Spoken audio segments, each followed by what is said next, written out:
Tu peux transformer celui qui te cherche. Celui qui te cherche.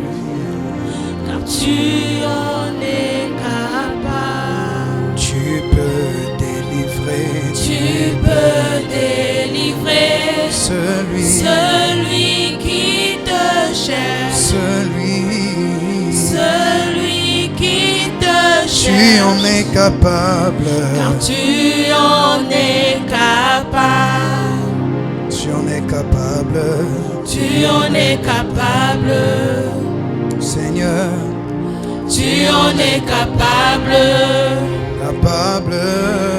Tu en es capable. Peux tout changer. Tu en es Je capable. peux tout changer. Tu en es Je capable. peux tout changer. Tu en es capable. Tu en es capable. Tu en es capable. Tu en es capable.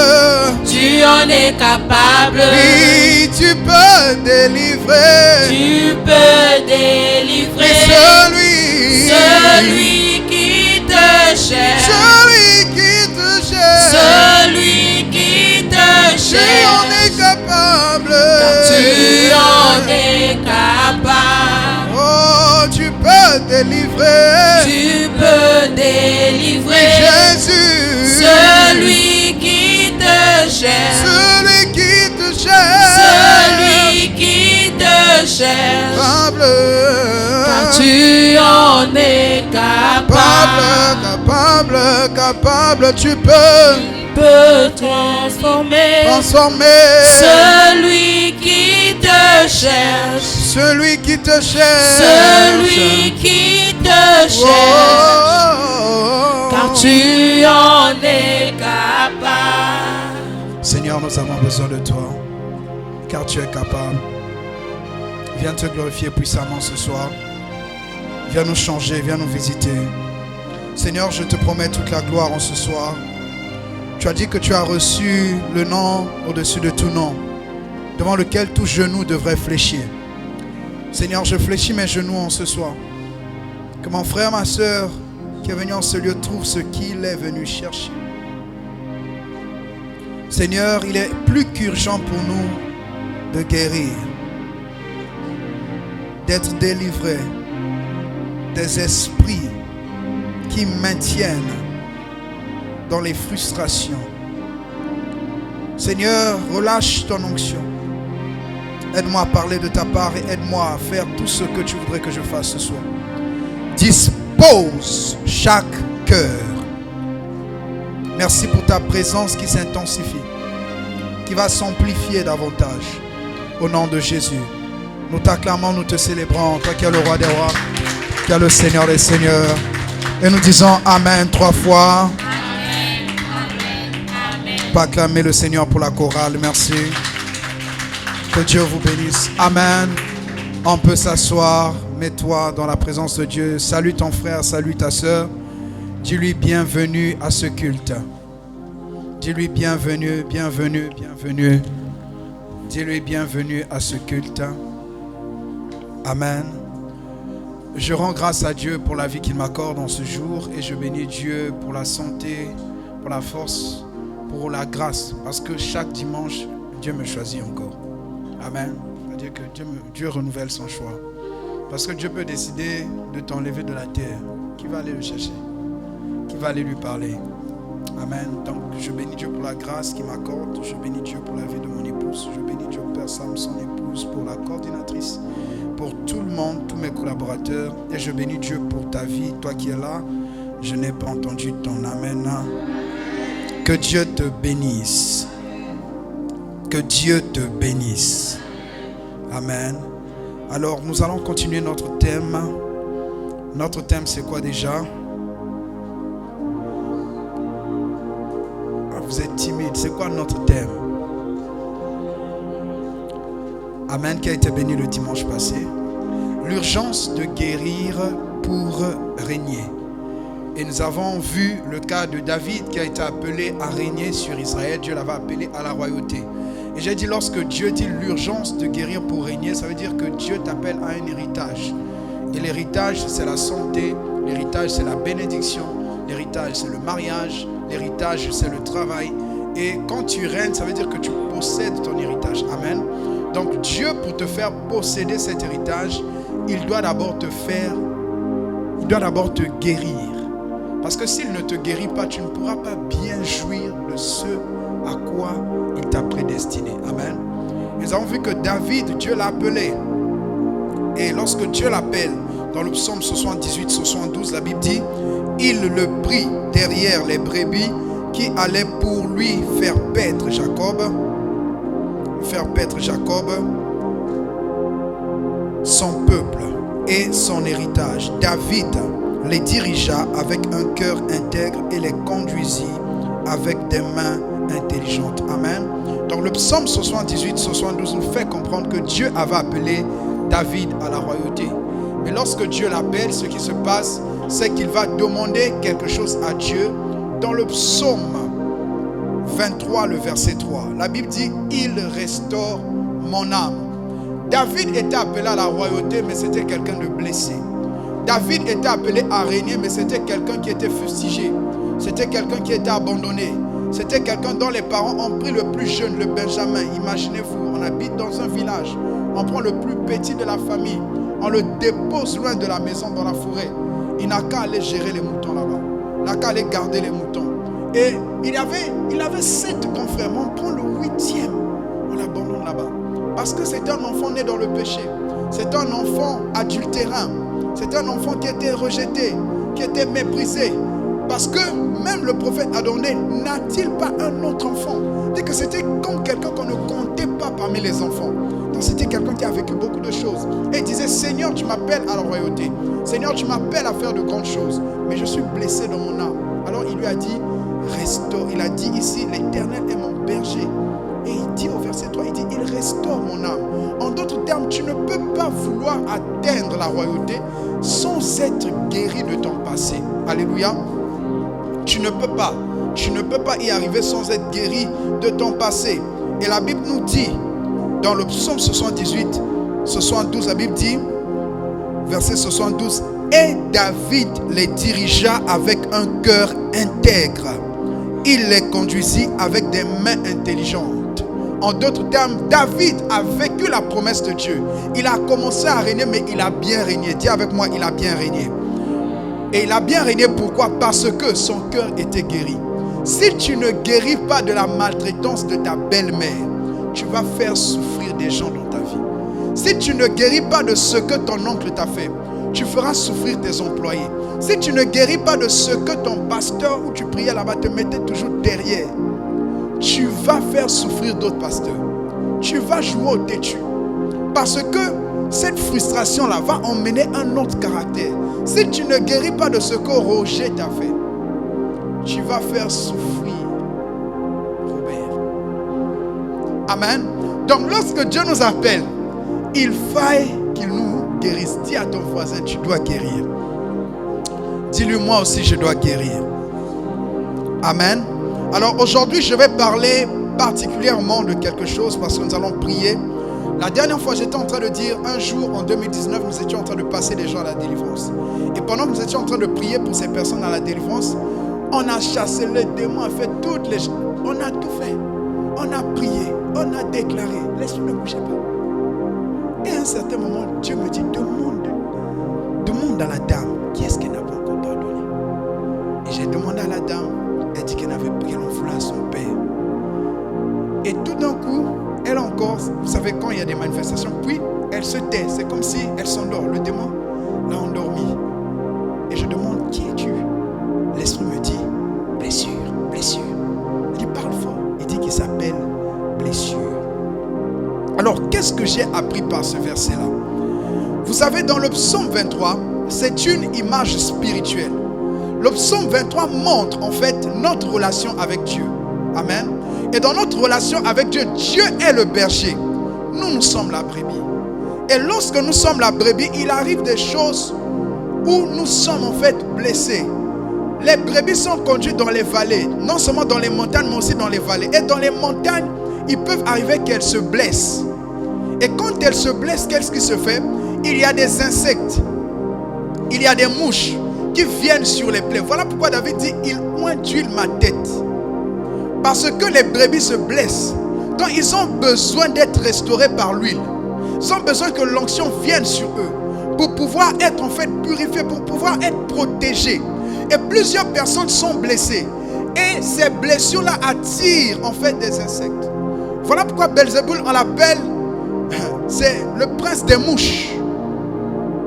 Quand quelqu'un est blessé, sa vie attire les démons. Parce que le cœur est une porte. Tu peux ne pas être dans l'impudicité. Tu peux ne pas voler. Tu peux ne pas mentir. Mais l'injustice, la blessure d'injustice dans ton cœur qui n'est pas réglée, va attirer Satan. Alléluia. Donc lorsque je parle de l'urgence de guérir pour régner, c'est parce que Dieu t'appelle à tellement de grandes choses qu'il faille que tu acceptes que Dieu prenne soin de toi. Que Dieu te guérisse de ton passé. Sinon tu finiras comme Abimelech. Mais je déclare que tu ne finiras pas comme Abimelech au nom de Jésus. Alléluia. Alors, je suis en train de parler de guérir, l'urgence de guérir pour régner. Dans la première circonspection, je parle des blessures intérieures. Alors, nous parlons des blessures intérieures. Qu'est-ce qu'une blessure intérieure? Qu'est-ce qu'une blessure intérieure? Ça, c'est ma définition propre à moi. Les blessures intérieures ne sont autres que le résultat des chocs. Les blessures intérieures ne sont autres que le résultat des chocs. Les blessures intérieures ne sont autres que les résultats des chocs. Les chocs, je mets entre parenthèses, émotionnels. Choc émotionnel, virgule, circonstanciel.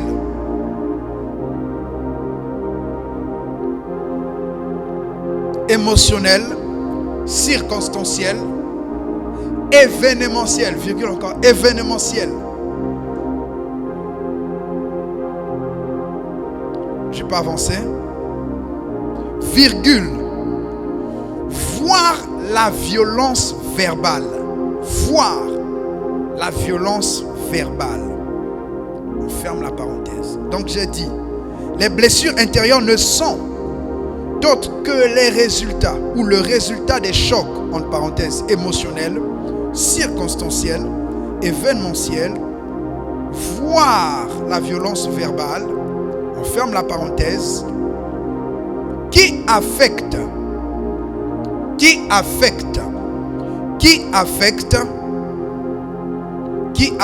notre cœur.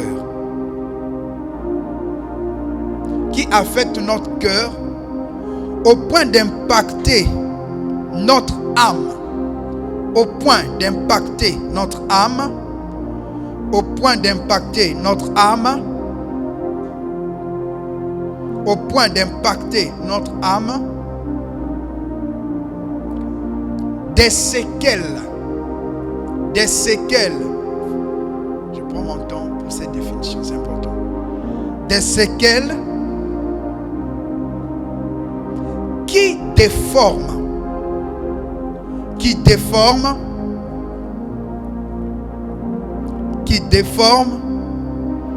notre personnalité.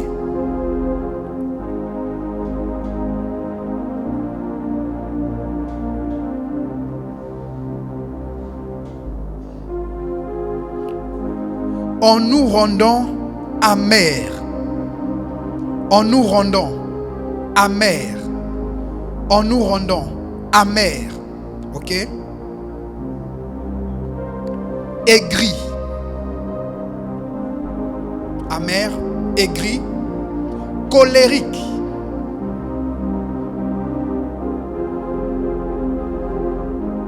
Virgule. Mélancolique.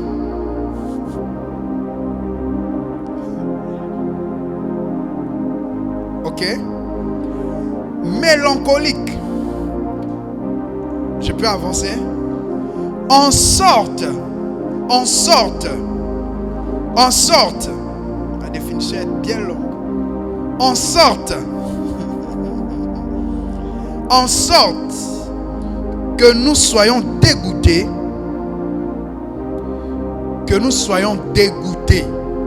en sorte que nous soyons dégoûtés,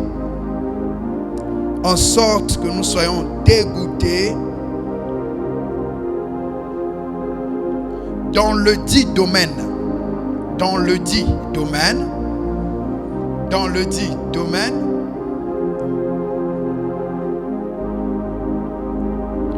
où nous avons connu la déception. Dans le dit domaine où nous avons connu la déception. Les blessures intérieures ne sont autres que des résultats des chocs émotionnels, événementiels, circonstanciels, voire de la violence verbale, pour d'autres même physiques, qui affectent notre cœur au point d'impacter notre âme, des séquelles qui déforment notre personnalité, en nous rendant amers, aigris, colériques, mélancoliques, en sorte que nous soyons dégoûtés dans le dit domaine où nous avons connu la frustration ou la déception. Dans Luc 10, 30 à 37, nous avons parlé de l'histoire du bon samaritain. J'ai chuté dimanche passé par là et j'ai dit que le voyageur, ce monsieur voyageait naturellement, mais il a rencontré des personnes qui l'ont chargé de coups, qui l'ont frappé, qui l'ont laissé à demi-mort. Et il y a eu le sacrificateur qui est passé, l'a laissé. Le lévite est passé, il l'a laissé. Mais il y a eu un bon samaritain. Et nous aussi, nous sommes venus sur la terre. Sur la terre, nous sommes des pèlerins. Nous sommes dans un voyage. Et sur chaque domaine de notre vie, sur ce voyage, nous avons reçu des coups. Nous avons reçu des trahisons. Nous avons reçu des rejets. Nous avons reçu des blessures. Et les gens ont quitté nos vies en nous laissant à demi-mort. Il y a beaucoup de gens qui marchent mais qui sont morts. Il y a beaucoup de gens qui sourient mais dans le cœur ils sont morts. Il y a beaucoup de personnes qui viennent ici, dansent, mais dans un domaine ils sont morts. Ils sont sur le chemin à demi-mort. Les lévites passent, ils le voient allongé, ils laissent la personne. Les lévites, ce sont les personnes qui servent Dieu. Ce sont les personnes qui viennent ici, qui chantent. Les lévites, ce sont les personnes qui sont des ouvriers. Les sacrificateurs sont des pasteurs. Ils sont passés, ils l'ont vu, ils l'ont laissé. Il y a plusieurs personnes qui sont rentrées dans les églises avec leurs blessures. On les a laissés comme ça. Moi, quand je vois que tu es blessé, tu m'attires. Il faut que je t'attrape. Parce que si je te laisse, tu vas blesser plus de personnes. Je te laisse comme ça, tu vas détruire plus de personnes. Je veux te dire en fait, chaque personne qui a été déçue dans un domaine a un dégoût qui l'a déformé. Si vous demandez encore à ce monsieur, reprend encore le voyage de la Samarie, il va dire, moi, seul, voyage encore, plus jamais. C'est comme ça que beaucoup de personnes dans des domaines ont dit, je suis dégoûté. À cause des circonstances, à cause des événements, à cause en fait des défis. Ils ont dit, moi, ça, plus jamais. Je ne ferai plus. Et la Bible dit que le bon samaritain est arrivé. Je vais dire à quelqu'un que le bon samaritain est arrivé dans ta vie. Et lorsque le bon samaritain est venu, il a utilisé le vin, il a utilisé l'huile, il a mis sur les plaies. La Bible me dit dans Ésaïe 1, le verset 6, de la tête jusqu'aux pieds, tout n'est que contusion, tout n'est que blessure, rien n'a été touché, parce que l'huile n'est pas passée. Parce que l'huile n'était pas passée, rien n'était bon. Je vais dire à quelqu'un qui est blessé, lorsque l'huile n'est pas encore passée sur ta vie, tu ne peux pas être en bonne santé. Lorsque l'onction qui guérit n'a pas encore touché ton âme, tu peux venir, tu peux faire tout ce que tu ne seras pas guéri. Ce qui guérit, ce n'est pas des paroles, ce n'est pas seulement des thérapies, mais c'est l'onction du Saint-Esprit qui a la capacité de guérir. Donne-moi un amen. Ce qui guérit une femme qui a été violée, ce n'est pas les paroles, c'est la puissance du Saint-Esprit. Voilà pourquoi le bon samaritain a utilisé deux choses qui en fait sont la même chose. Il a utilisé le vin, il a utilisé l'huile. Ces deux symboliques sont les symboles du Saint-Esprit. Lorsque le Saint-Esprit entre dans ta vie, il guérit ton âme. Lorsque le Saint-Esprit entre dans ta vie, il fait deux choses. Parce que quand tu es blessé et qu'on touche la plaie, ça fait mal. Quand je vais te dire ne te comporte pas comme ça, c'est une frustration qui t'a déformé, ça va faire mal. C'est ça le vin. L'alcool vient pour enlever, pour désinfecter la plaie. C'est ça les remarques, c'est ce qu'on n'aime pas. Mais après il y a l'huile qui vient adoucir. Je dis à quelqu'un que ta vie va changer au nom de Jésus. Ta vie va aller à un autre niveau au nom de Jésus. Et c'est ainsi que le bon samaritain l'a pris, l'emmena à l'auberge. Lorsque Jésus prend quelqu'un, il ne laisse pas cette personne dans la rue. Il prend cette personne pour l'emmener dans l'église. Pourquoi? Parce que l'église est l'endroit où on va continuer à te guérir. Parce que toute personne qui demeure hors d'une église, bien aimé, il n'y a pas d'endroit où tu ne seras pas touché dans ton ego. Partout tu seras touché dans ton ego. Même si c'est la plus grande église, même l'église où Jésus lui-même il était là. Les gars se sont chamaillés. Ils ont dit, qui est le plus grand entre nous? Hein? Jésus lui-même l'a prêché, les gars étaient frustrés. Ils ont dit, on part. Parce qu'il a dit, mangez ma chair, buvez mon sang. Ils ont dit, toi tu commences à nous emmener dans les loges. Il dit ça à Jésus, on quitte ton église, on quitte ton église, on quitte ton église, on est parti. Ces jours-là, près de 120 sont partis. Ils étaient frustrés par la parole. Maintenant, quelle est l'église qui ne va pas te frustrer? Quel est le pasteur qui ne va pas te frustrer? Si Jésus lui-même, 100% Dieu, a frustré quelqu'un, qui suis-je pour prétendre que je ne te décevrai pas? Je ne suis pas Dieu. Amen. L'être humain est bizarre. Même Dieu le frustre, l'être humain. On lui dit la vérité, il se fâche. Amen. Donc dans l'église, nous sommes à l'hôpital et nous sommes venus pour guérir. Alors lorsque, toujours dans Luc 10, 30 à 37, lorsqu'on nous parle de cet homme, vous allez voir qu'il y a le principe de qui est mon prochain. Et dans le principe du prochain, c'est le principe de l'amour. Alléluia. Donc lorsque quelqu'un reçoit des coups et des frustrations, ils ne se sont pas assez aimés. Et il faut que l'amour vienne le guérir. Dieu ne peut pas te guérir par autre chose si ce n'est que d'abord par l'amour. Tant que tu ne vas pas nous permettre de t'aimer, tu ne vas pas guérir. Tant que tu ne vas pas te permettre à toi-même d'aimer les gens, tu ne seras pas guéri. Parce que l'amour guérit. Toi-même, en donnant l'amour, puis en recevant l'amour, tu vas guérir. Alléluia. Donc j'étais dans la définition de la blessure intérieure. Alors, il y a un ordre que Dieu m'a donné pour les blessures intérieures.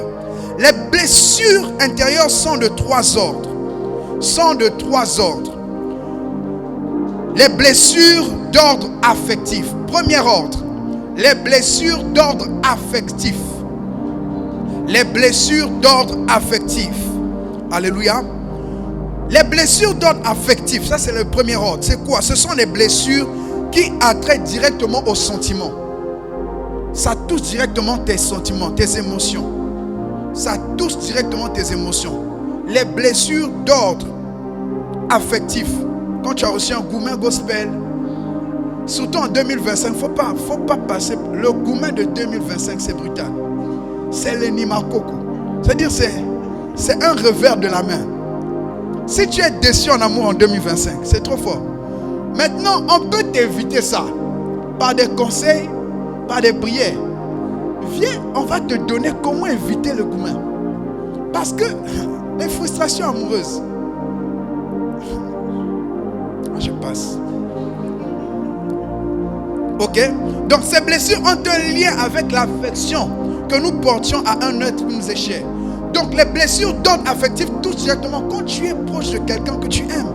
Quelqu'un que tu sentais t'aimer et que tu aimes. La personne te parle mal, ça te blesse. Ça te blesse. Amen. Donc ça c'est la première des choses. Ces blessures ont un lien avec l'affection que nous portions à un être qui nous est cher, qui a été corrompu par un acte de déception quelconque. Lorsque tu es avec quelqu'un et que tu vis la blessure d'ordre affectif, ça veut dire que ça vient corrompre la considération, l'amour, l'affection que tu as pour la personne. Ça vient corrompre. Ça veut dire que l'amour est toujours là, mais c'est maintenant un amour corrompu. Et tout à l'heure, retenez le mot corrompu. Ça va nous aider tout à l'heure. Tout ce que Dieu m'a dit par rapport à l'enseignement de ce soir, c'est 2 versets. Et ça parle de la corruption. Donc en fait, toute personne qui doit guérir, son cœur est corrompu par quelque chose. Alléluia. Deuxième ordre, les blessures d'ordre intellectuel. Dis avec moi les blessures d'ordre intellectuel. C'est là où vous voyez les complexes, parce que la personne n'a pas étudié. Les blessures d'ordre intellectuel. Les blessures de cet ordre résulte d'un échec répété dans un domaine. Il y a des personnes, il a tellement fait le bac, il est maintenant blessé. Quand tu lui dis va refaire, il dit non. Même si c'est Dieu qui lui dit va, il dit non. Mais non. Postule, non. Postule encore, mais non. On dit Pierre jette, il dit qui? Moi. Toute la nuit on a travaillé, toute la nuit. Je connais les techniques de la pêche. Vieux père, je dépose comme ça, je lance. Lancement du filet renversé, rien. Lancement à l'envers, piège du poisson truqué, rien. Je suis en train de... J'ai mis un peu de trucs comme ça. Je lance encore le filet. Rien. J'ai secoué. On a même tapé l'eau comme ça. Parce que la nuit, les poissons montent. Parce qu'il n'y a plus le soleil. Il fait frais donc ils reviennent à la surface. On a tout fait. Mais rien. Jette le filet. Qui? Moi.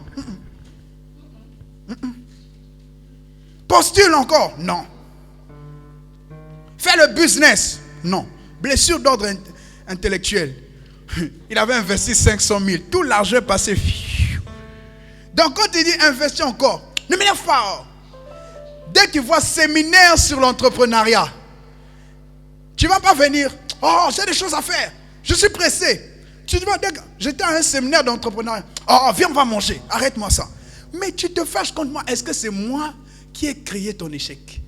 Beaucoup de gens s'énervent contre les autres. C'est des blessures d'ordre intellectuel.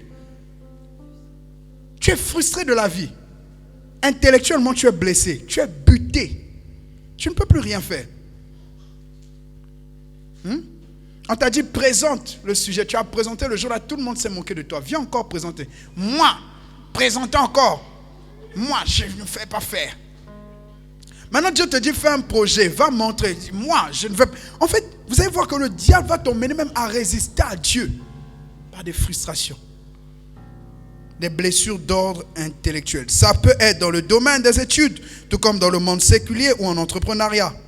Lorsqu'une personne se lance dans un domaine ou une carrière et ne connaît pas le succès, il en découle une blessure qui affecte son mental, son tibia, son mental. Quand ton mental est affecté, on peut tout te donner, tu ne vas pas réussir. Il y a des démons qui font juste que tu puisses échouer. Ils bloquent, ils savent, après ils ne vont plus te bloquer. Ils ont déjà attaché ta tête, tes pensées. C'est comme un mouton. Vous pouvez prendre la corde, vous attachez sur l'herbe. Il est là. Blessure d'ordre mental. Il ne peut pas bouger, il ne peut pas fuir. Il n'a plus d'idée. Il y a des gens comme ça. Alléluia. Ces blessures aussi sont le résultat des insultes que les parents ont envers les enfants. Il y a des parents qui disent aux enfants, quitte là, tu es borné, tu n'es pas intelligent, tu es toujours bête. Tu es ma boule. Quand vous faites ça, vous êtes en train de créer des blessures d'ordre intellectuel. Il y avait une dame, son enfant était toujours dernier échoué. Quand elle le prenait, elle dit, tu es intelligent. Tu es très intelligent. Tu es un génie. À force de lui dire ça, l'enfant a développé un autre niveau. Et réellement, il est devenu un génie. C'est-à-dire qu'on peut frustrer quelqu'un, une intelligence, en lui disant de mauvaises choses. Arrêtez de dire aux gens de mauvaises choses. Apprends à dire de bonnes choses à tes enfants. Apprends à dire de bonnes choses sur ton mari, sur ta femme. Apprends à dire des bonnes choses sur tes fils spirituels, tes enfants spirituels.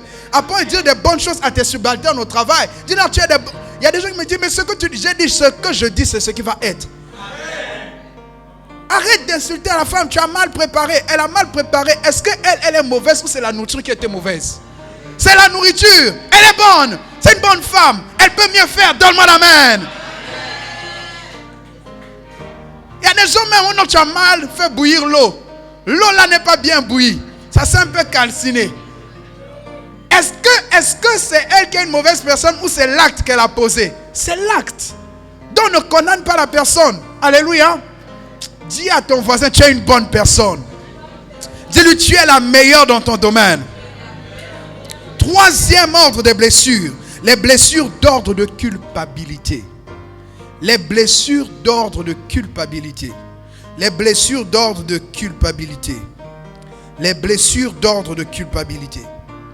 Alléluia. Les blessures d'ordre de culpabilité. Ce sont des blessures qui naissent lorsqu'une personne se sent coupable d'une situation qui arrive dans sa vie. Amen. Je ne suis pas avancé. Un jour. Qui connaît dire un jour en anglais? Un jour. Oh, toi tu n'as pas bien dit. Un jour. Est-ce que je peux raconter? Voilà. Un jour nous sommes allés quelque part. Il y avait une femme, elle s'est mariée très jeune. Elle a perdu un enfant. Premièrement, elle a accouché, l'enfant est décédé. Deuxième fois, troisième fois. Le jour-là, on a dit on va prier pour que l'enfant ressuscite. Quand on a demandé aux frères de l'intercession, d'autres frères de venir, ils ne sont pas venus. Ils ont fui d'eux. Père Sam, il y a des gens, on dit on va prier pour les maux de tête. Ils sont là. On va prier pour que l'enfant fasse quoi? Ressuscite. Les gars ont fui. Ils ne sont pas venus. On s'est retrouvés à 3. On s'est retrouvés avec un prophète, mon responsable, mon frère responsable à la défense et tout. On a commencé à prier. On a prié pour l'enfant. On a prié, on a soufflé, on a tout fait. L'enfant n'est pas revenu. Il n'est pas revenu. Amen. Et on a tout fait. On a enterré l'enfant. Et on allait repartir voir la mère. C'était difficile de croiser le regard de cette femme. Parce que pour elle, c'est sa faute. Arrêtez de critiquer les femmes qui ont pris du temps pour mettre au monde. Arrêtez de critiquer des gens qui prennent du temps avant de faire des enfants. Ce n'est pas leur faute. C'était difficile pour moi de la regarder. On a prié. On a tout fait. Déjà, on a prié avant l'accouchement. On a prié pendant l'accouchement. On a prié après l'accouchement avec l'enfant. On a soufflé. Maintenant, on regarde la femme et il dit lui que non, c'est pas toi le problème. Elle était malheureuse. Il y a des gens qui culpabilisent parce qu'elles n'arrivent pas à mettre au monde. C'est une blessure d'ordre de culpabilité. Il y a des gens qui culpabilisent ce jour-là. Son père est mort. Se dit que non, c'est à cause de moi. Si je lui avais dit de venir ou de ne pas venir, peut-être qu'il ne serait pas mort. C'est les blessures d'ordre de culpabilité. C'est à cause de moi. Il était venu me voir quand il est sorti, la voiture l'a ramassé. S'il n'était pas venu me rendre visite, les blessures d'ordre de culpabilité. C'est à cause de moi. Certainement, on a enlevé mon patron à cause de moi parce que je ne faisais pas. Il y a des gens qui marchent avec... Vous savez, le plus grand poids que quelqu'un porte, c'est sur sa tête et dans son cœur. On peut te faire porter 1000 kilos, mais quand ça reste dans ta tête, quelles sont les culpabilités que tu as accumulées? Satan joue avec. Et il y a des démons qui travaillent à maintenir les gens dans la culpabilité. Parce que quelqu'un qui est dans la culpabilité ne peut pas bénéficier de la grâce. Quelqu'un qui est dans la culpabilité ne peut pas bénéficier de la présence de Dieu. Quelqu'un qui est dans la culpabilité ne peut pas entrer dans une dimension de délivrance. Les blessures d'ordre de culpabilité.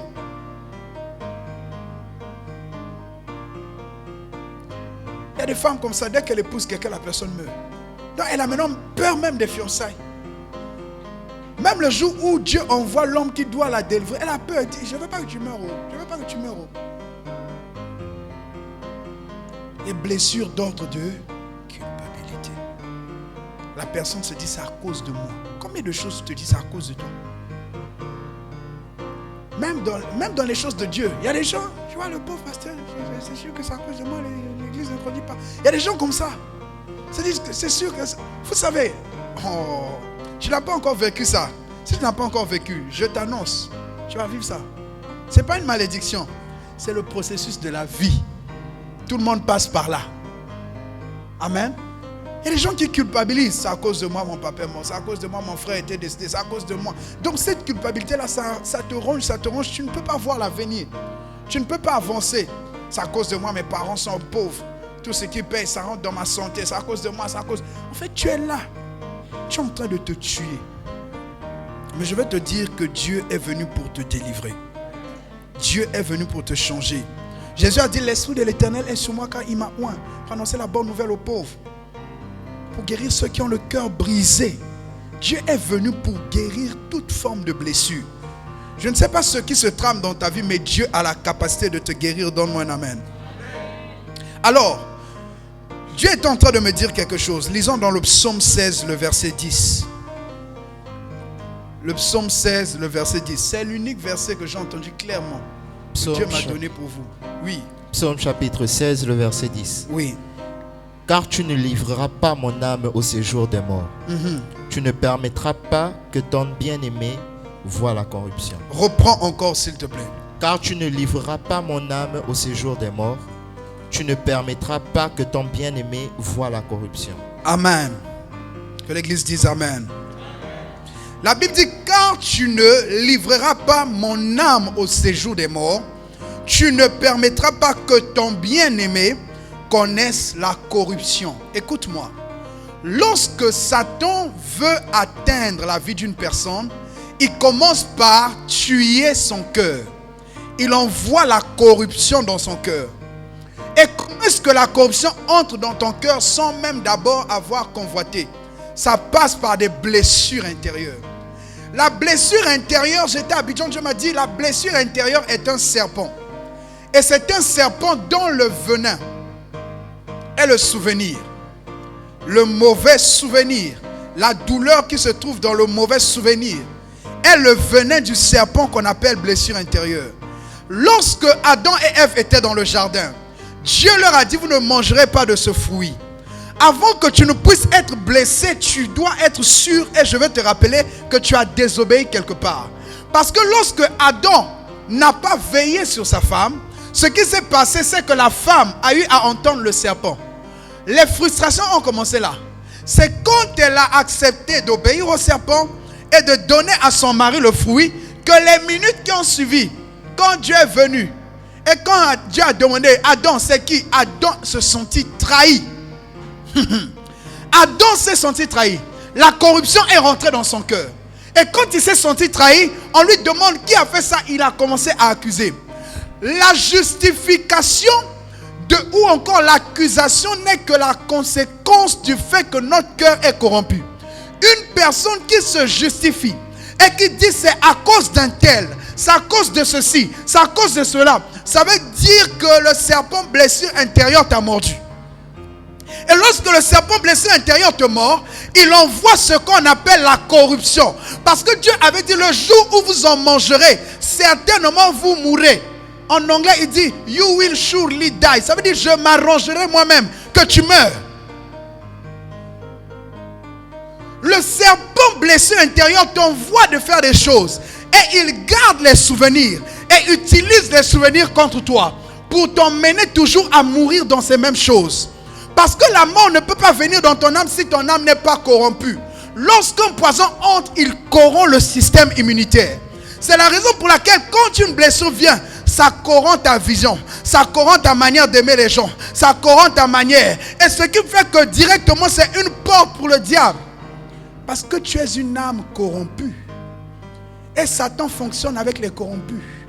Tout ce qui est sur la terre comme mal est corruption. La maladie est la corruption. Le vol est une forme de corruption. La fausseté est une corruption. La sorcellerie est une corruption de la puissance que Dieu avait donnée à quelqu'un avant, qui a été corrompu. Donc Dieu m'a dit, il faut en fait, pour que tu puisses être délivré, il faut que tu sois son bien-aimé. Tu ne laisseras pas ton bien-aimé. Il faut que tu rentres dans la dimension de bien-aimé. Celui qui n'est pas bien-aimé ne reçoit pas l'antidote qui est l'amour. Celui qui n'est pas bien-aimé ne peut pas recevoir l'antidote qui est l'amour. L'antidote au venin des blessures intérieures, c'est l'amour de Dieu. C'est l'amour de Dieu qui chasse les démons. C'est l'amour de Dieu qui chasse le diable. C'est l'amour de Dieu qui guérit du rejet. C'est l'amour de Dieu qui guérit de la trahison. Parce qu'en fait, Dieu m'a dit une chose. Le carrefour de toutes les blessures intérieures, c'est ce qu'on appelle la trahison. Quand quelqu'un t'humilie, tu dis je lui faisais confiance. Je ne croyais pas qu'il allait faire ça. C'est une trahison.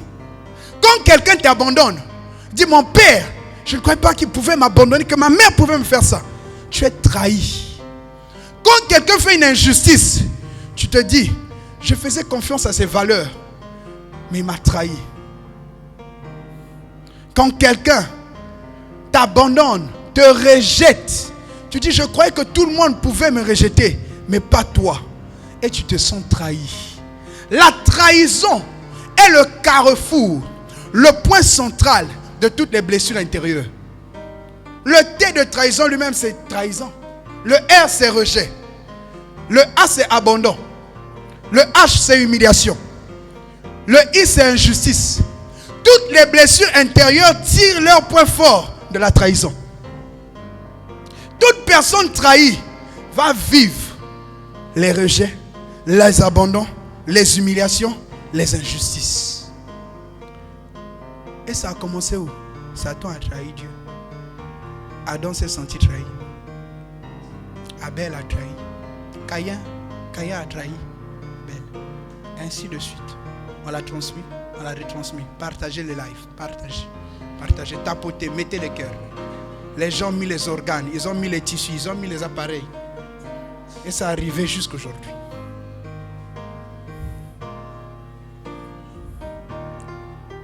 Est-ce que je parle à quelqu'un? Psaume 41, 6 à 10. Je vais parler brièvement de la trahison. Et nous allons prier. Tout le monde se sent trahi. Jésus s'est senti trahi. Vas-y mon frère. Psaume chapitre 41, versets 6 à 10. Oui. Si quelqu'un vient me voir, Si quelqu'un vient me voir, un proche, il prend un langage faux. il vient avec le mensonge. Il recueille des sujets de médire. Il prend des sujets. Ça veut dire qu'on est en train de parler. Oh, shalom, tu es mon frère. Shalom. Je prends des infos. Je recueille. Et je vais avec. Il dit, il prend des sujets pour aller médire. Oui. Il s'en va. Il s'en va. Et il parle au dehors. Et il parle au dehors. Tous mes ennemis chuchotent entre eux contre moi. Tous mes ennemis chuchotent au dehors contre moi. Ils pensent que mon malheur causera ma ruine. Oui. Il est dangereusement atteint. Le voilà couché. Il ne se lèvera pas. Celui-là même avec qui j'étais en paix, Oui. qui avait ma confiance et qui mangeait mon pain. Oui. Lève le talon contre moi. Toi, Éternel, aie pitié de moi et rétablis-moi, et je leur rendrai ce qui leur est dû. Amen. Lorsque Judas est venu voir Jésus, suis-moi. Judas était venu prendre, il recueillait les informations. Il a pris les informations. Il l'a emmené dehors, chez les ennemis de Jésus. Il a dit, Jésus fait ça, Jésus. S'il faut l'attraper, c'est là où on va l'attraper. Mais qu'est-ce qui s'est passé dans le cœur de Judas? Judas, un jour, on a dit, on a fait l'offrande au Père. Le Père a reçu l'offrande de parfum d'albâtre. Il dit, ah, vieux Père, l'offrande qu'on t'a fait là, c'est mieux qu'on puisse prendre ça, on puisse vendre. On va donner l'argent aux pauvres, aux démunis. C'est important. On a fait les œuvres sociales. De toutes les manières, tu es venu pour ça, pour nous montrer la bonté de Dieu. Et Jésus dit, ah, vous aurez toujours les pauvres avec vous.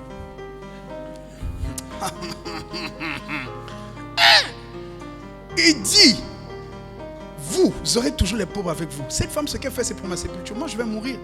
Je ne vais pas permettre qu'on vienne mettre les aromates sur moi, sur mon corps. Ce qu'elle est en train de faire, c'est pour le jour de ma mort. Hein? Judas dit, ah, moi je fais ce qu'il m'a dit de faire. Qu'on doit recueillir les biens. Quand on fait les campagnes, c'est moi qui dis, on va acheter le pain, on va faire ceci. Aujourd'hui, maintenant, je lui dis seulement, comment faire? Il s'est senti blessé. D'abord, insulté dans sa position, mais aussi parce que la Bible dit, parce qu'il avait l'amour de l'argent. Quelque part, il était déçu. Et comme il était déçu, ce jour-là, il a dit, les problèmes ont commencé ce jour-là. Son cœur était corrompu. Satan a parlé. Satan a parlé à son cœur. Il lui a dit, va le vendre. Trahis-le. Regarde ce qu'il t'a fait. Vous savez, souvent il y a des réactions qu'on a. On dit que le boss il a tort. Le vieux il a mal fait. Mais ce jour-là, Jésus dit, ce que la fille a fait, c'est pour ma mort. Personne ne pourra le faire. Donc on ne peut pas prendre ça et vendre. Tu ne comprends pas la vision. Tu ne comprends pas ce que Jésus dit. Tu ne comprends pas. Et tu prends ce que la personne t'a dit. Tu dis, on va le vendre. Le diable a corrompu ton cœur. De la même manière, toi aussi, il y a quelqu'un qui a pris des informations chez toi. Il est parti. Lui aussi, il est parti le vendre. Je ne sais pas si c'est à 300. Il a 500. C'est à 2 millions. Il est parti faire quoi? Te vendre. Il t'a vendu. Et ce jour-là, c'était la trahison. Et quand cette trahison est rentrée, paf, toi tu as été mordu. Au lieu de pardonner comme Jésus, aussi ton cœur s'est corrompu. La Bible dit, Satan entra en Judas. Et entré comment?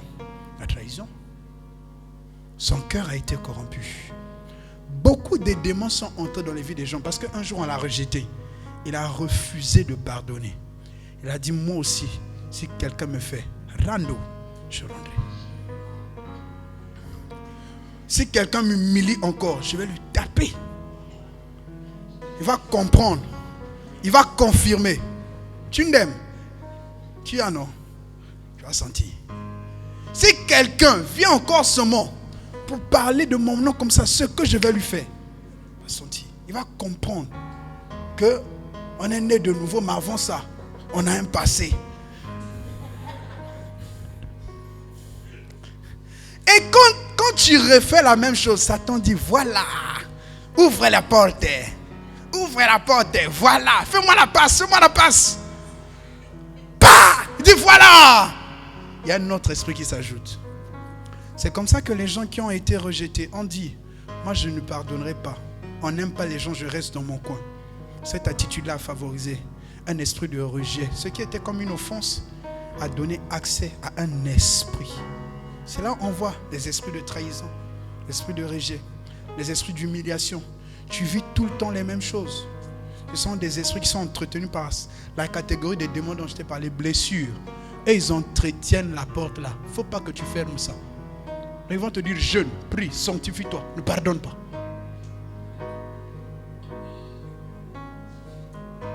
Chante à l'église, oui. Donne l'offrande, oui. Mais n'accepte pas que quelqu'un t'appelle petit. Tu es une grande personne. Que personne ne puisse t'humilier. Tu as compris? Oui. Tu vois la personne elle-même. C'est vrai. Tu te demandes, tu parles avec qui? Non, laisse-moi. Il y a un esprit qui est rentré. Et la personne, elle est là maintenant. Ça devient un caractère. Et il y a maintenant des esprits de rejet autour. L'esprit de trahison fait quoi? Il te donne un comportement de traître. Mais il va montrer aussi une image de toi de traître même quand tu n'as pas trahi. La plupart des esprits en fait ont double facette. Il ne crée pas seulement le comportement, mais il va montrer, avant même que tu ne fasses, il va aller mettre des idées là-bas. Et il va pousser la personne à agir comme si tu avais déjà agi. Maintenant tu vas dire, bon, comme on pense que j'ai fait, je vais maintenant faire. Parce que pourquoi je vais vivre les choses pour ce que je n'ai pas fait? Quand même j'ai fait, comme ça on saura. Comme ça au moins on ne va pas me sanctionner pour ce que je vais faire. Comment est-ce qu'il faut faire pour ne pas faire? Il faut faire.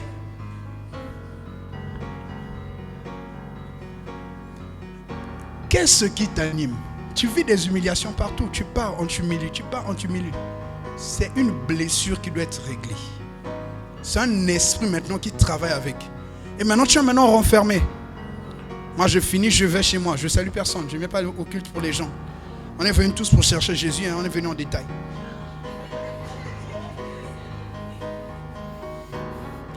Il a dit, tu ne laisseras pas l'âme de ton bien-aimé aller dans le séjour des morts. Lorsque Adam et Ève ont été offensés, ils ont fini au séjour des morts. Abel a fini au séjour des morts. Les offenses t'emmènent pas seulement à tuer, comme je l'ai dit le dimanche passé, mais ça t'emmène toi-même aussi à la mort. Si tu es asocial, ton argent se trouve entre les mains de quelqu'un. Ton business va décoller entre les mains de quelqu'un. Tes affaires, ton mariage se trouve entre les mains de quelqu'un. Il faut que tu salues juste la soeur là. Elle va te présenter à son frère. Et tu vas te marier. Mais comme tu es blessé, je n'aime pas les gens. Les gens parlent toujours mal des gens. Je ne veux pas. D'accord. Reste. La Bible dit dans Psaume 16, 10, je finis. Car tu ne me livreras pas mon âme au séjour des morts. Tu ne livreras pas mon âme au séjour des morts. Mon frère, prépare pour nous Psaume 90. Non, 93. Non, 91.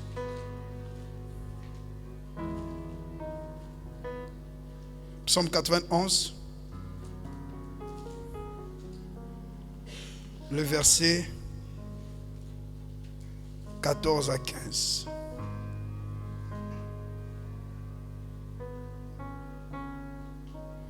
Je finis de lire le psaume, puis on va lire le psaume 91, 14 à 16. Je lis le psaume 16, 10. La Bible dit, quand tu ne livreras pas mon âme au séjour des morts, tu ne permettras pas ton bien-aimé, que ton bien-aimé voie la corruption. Dieu a dit, il m'a dit, l'unique manière de délivrer quelqu'un d'un corps corrompu, c'est qu'il devienne bien-aimé de Dieu. Ta délivrance ne commence pas quand je dis, sors au nom de Jésus. Ta délivrance commence quand tu te mets en amour avec Jésus. Lis mon frère. Psaume chapitre 91, versets 14 à 16. Oui. Puisqu'il m'aime, je le délivrerai. Il a dit là-bas, tu ne permettras pas que qui? Ton bien-aimé. Quand il dit ton bien-aimé, il n'a pas dit, toi tu as fait de moi. Il dit, moi je suis ton bien-aimé. Moi j'ai dit, je suis ton bien-aimé. C'est-à-dire que c'est moi déjà qui t'aime. Calme-toi, c'est moi, je t'aime. Il n'y a pas de problème.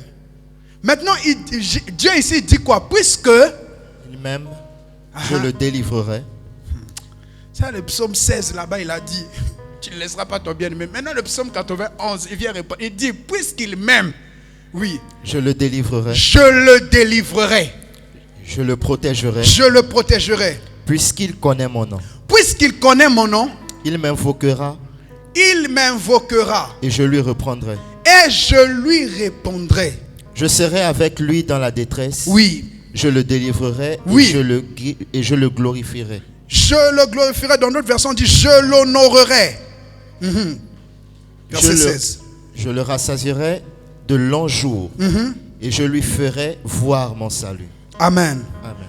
Semeur dit, oui, celui qui m'est attaché, je le délivrerai. Celui qui m'est attaché, il continue.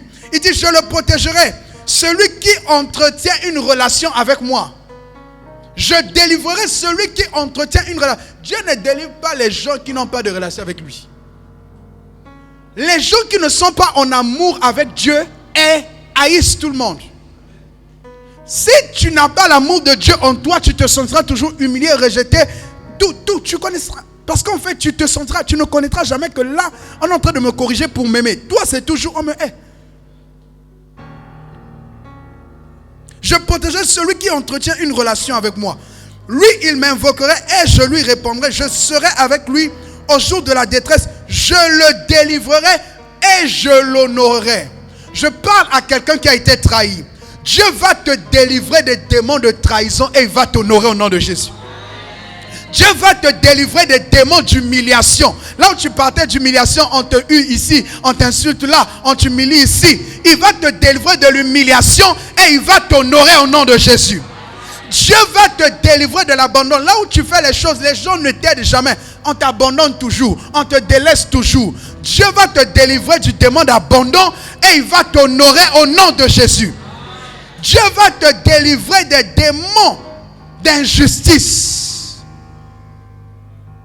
David a dit, il restaure mon âme, il me conduit sur le chemin de la justice. Il y a des personnes qui ne seront jamais guéries si Dieu ne leur fait pas justice. Comment ça? Il y a des personnes, si quelqu'un t'a humilié et que Dieu ne vient pas restaurer la vérité, tu ne seras jamais guéri. Tu pourras avoir la paix, mais tu dis, il faut que mon nom soit lavé. Voilà pourquoi lorsque Dieu vient, il a accordé par Jésus la justification. Parce que tu dois être justifié. Je parle à quelqu'un, Dieu va te justifier. Arrête de beaucoup parler, calme-toi, prie, Dieu va te justifier. Là on t'accusait faussement dans ta famille, Dieu va te justifier. Là on a emmené ton nom pour te salir, Dieu va te justifier. Dieu lui-même va te justifier. Parce qu'il veut te délivrer.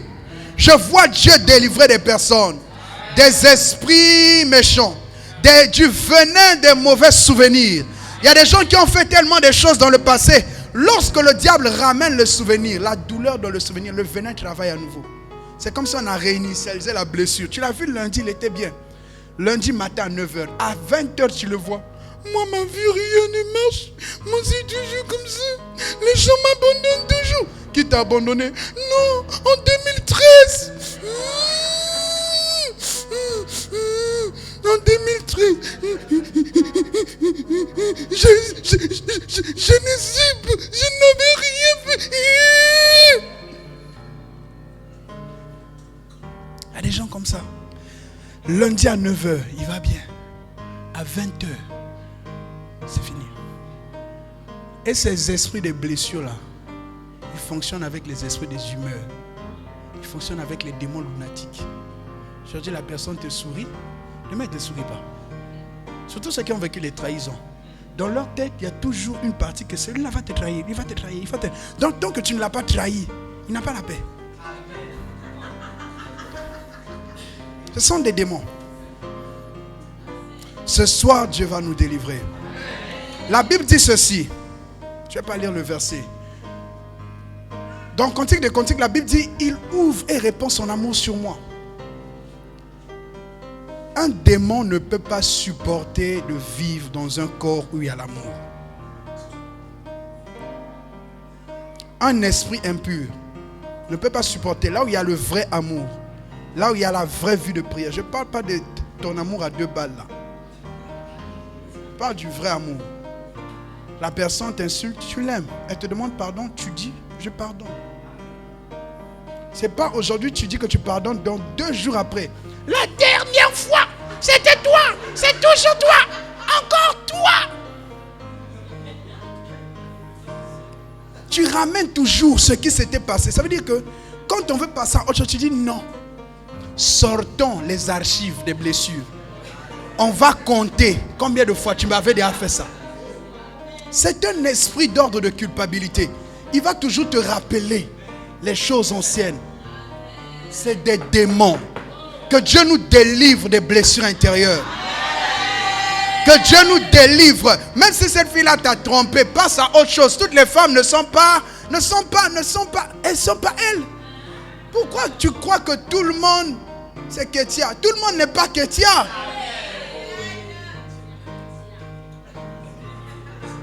Laisse cette affaire de Kétia. Pourquoi tu crois que tout le monde c'est Pierrot? Tout le monde, tiens que tu vois quelqu'un. Les hommes sont tous pareils. Ce gars de Pierrot, il m'a trompé. Et tous ils sont pareils. Laisse l'histoire de Pierrot. Alléluia. Ce qui a tué Judas après sa repentance, c'est que quand il a trahi, il s'est senti trahi lui-même. Vous savez, lorsque le diable te pousse à blesser les autres, il t'amène à te déshonorer toi-même. Et beaucoup de gens sont frustrés elles-mêmes. Des attitudes qu'elles ont, elles se rendent compte que pourquoi je le fais? Parce que c'est un esprit de rejet qui fait que tu pousses les autres dehors. Un esprit d'humiliation qui fait que tu puisses toujours mal parler aux autres, que tu puisses toujours descendre les autres. La Bible dit, Romains 5:5, il répand l'amour dans mon cœur. Ce soir, Dieu va répandre son amour.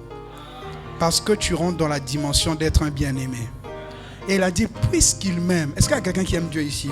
Tu aimes Dieu, lève ta main. Si tu es un amoureux de Jésus, il dit, puisqu'il m'aime, je le délivrerai. Il n'a pas dit puisqu'il a prié, pas dit puisqu'il a jeûné, mais juste parce qu'il m'aime, je vais le délivrer. Et ce soir, Dieu va te délivrer. Alléluia. Alléluia. Je termine par ceci. Une sœur, un jour, on a fait sa délivrance pendant plusieurs mois. On priait. J'ai même dit à personne, continue. Moi, je vais chercher d'abord la pensée de Dieu. Parce que là, c'est qu'on est en train de chasser là qu'on n'arrive pas à chasser là. Toi, continue. Moi, je devais d'abord faire vacances. J'ai mis pause. Oui. Comme ça, demander quelque chose qui m'a traversé. Il y a une vérité qu'elle n'a pas dite. J'ai dit, ma soeur, il y a quelque chose que tu veux me dire? Tu ne m'as pas dit. J'ai dit que tout le monde sort de tout. Et vas-y, dis-moi. Elle dit que son frère Son frère l'a violée. Et comme son frère l'a violée, elle a gardé ça dans son cœur. Et ça a développé en elle une forme non seulement de rejet, mais aussi ça a créé en elle le fait que les hommes venaient vers elle, abusaient d'elle, partaient, sortaient avec elle, partaient. Les blessures intérieures sont des portes. L'Esprit m'a dit ce matin, il y a beaucoup de gens, les problèmes d'impudicité, les problèmes des esprits des eaux, là, c'est venu par les blessures intérieures. Ton problème d'alcool, j'ai boire de l'eau, j'ai boire. Affaire de boire là, c'est parce que ton père t'a frustré. Si tu ne guéris pas, le démon de la boisson ne va pas partir. Parce que la boisson vient se reposer pour calmer le chagrin. Il a besoin de un peu plus d'énergie pour poursuivre. Mais maintenant, il faut qu'il fasse une crise. Quand tu fais la crise, toi, tu as envie de boire. Quand tu bois, tu le recharges. Il dit, continuons le chemin. 3 mois encore, tu as une crise où tu bois. Ce soir, Dieu va nous restaurer. Dieu va nous délivrer. Je ne sais pas quelle blessure te poursuit depuis ton enfance. Nous avons vu ici avec Abimelech. C'était une injustice de depuis. Il a gardé ça. Il y a des choses que tu as gardées dans ton cœur. Ce soir, tu dois laisser ça entre les mains de Dieu. Et tu dois laisser Dieu te délivrer. Ne regarde pas au frère, ne regarde pas la sœur. Que tu laisses Dieu te délivrer. Alléluia. On n'a pas assez de temps. Mais Dieu m'a dit aujourd'hui, là, il voulait délivrer des gens. Des esprits. Il y a des humiliations. Ce n'est pas les gens qui ne t'aiment pas. C'est des esprits qui font qu'on t'humilie. C'est des esprits qui font qu'on te voie toujours d'une certaine manière. C'est des esprits. Tu peux transformer celui qui te cherche. Celui qui te cherche, tu en es. Oh, tu peux délivrer, tu peux délivrer celui qui te cherche. Oui, celui qui te cherche. Tu en es capable. Tu en es capable. On est capable. Oui, tu peux délivrer. Seigneur Jésus, délivre-moi. Celui qui te cherche. Celui qui te cherche. Tu en es capable. Tu en es capable. Oh, tu en es capable. Tu en es capable. Capable. Tu en es capable. Capable. Tu en es capable. Tu en es capable. Tu en es capable. Oh, oui, tu es capable de délivrer. Tu en es capable. De changer. De transformer. Tu en es capable. De relever. De guérir. Tu en es capable. Tu en es capable.